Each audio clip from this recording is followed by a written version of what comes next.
Les chrétiens du monde entier se reconnaissent donc dans le Notre Père, comme si cette prière englobait l'entier de la vie chrétienne.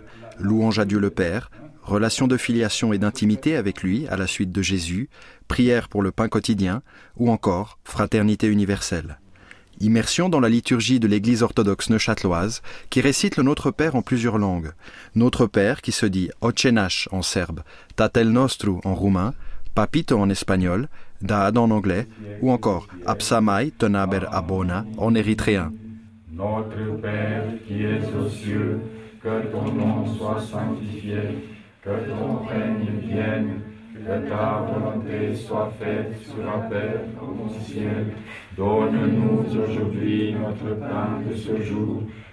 Да буде воля Твоя и на земле, kao što je na nebu. Хлеб наш насущный дай нам и не веди нас в искушение, но избави нас от злога. Nous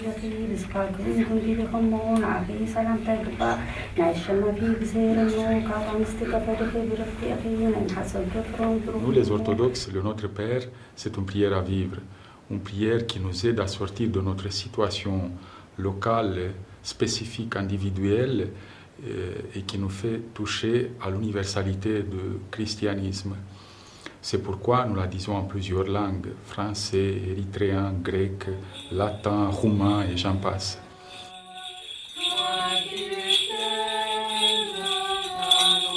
En tant que prêtre, cette prière m'aide à accomplir ma mission auprès de ma communauté. Par exemple, quand on dit « Donne-nous aujourd'hui notre pain essentiel », nous établissons cette relation avec Dieu le Père qui est la source de vie.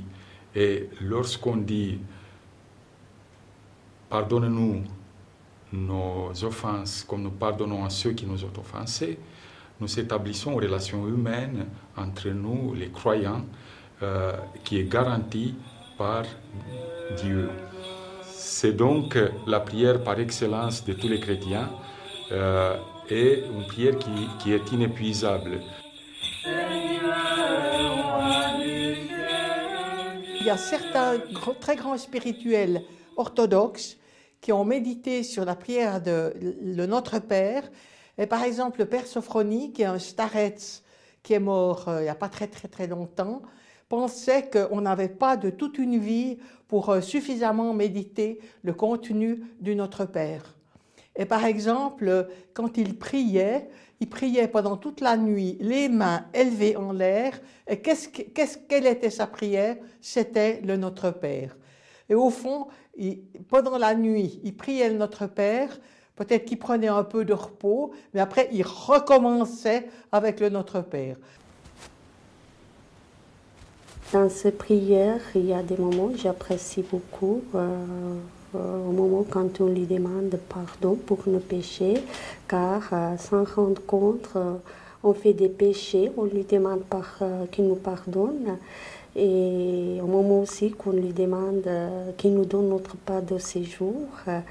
En plus, ces prières, c'est pour tout le monde, pour le monde entier qui puisse utiliser, qui nous a laissés avant qu'il soit mort pour nos péchés.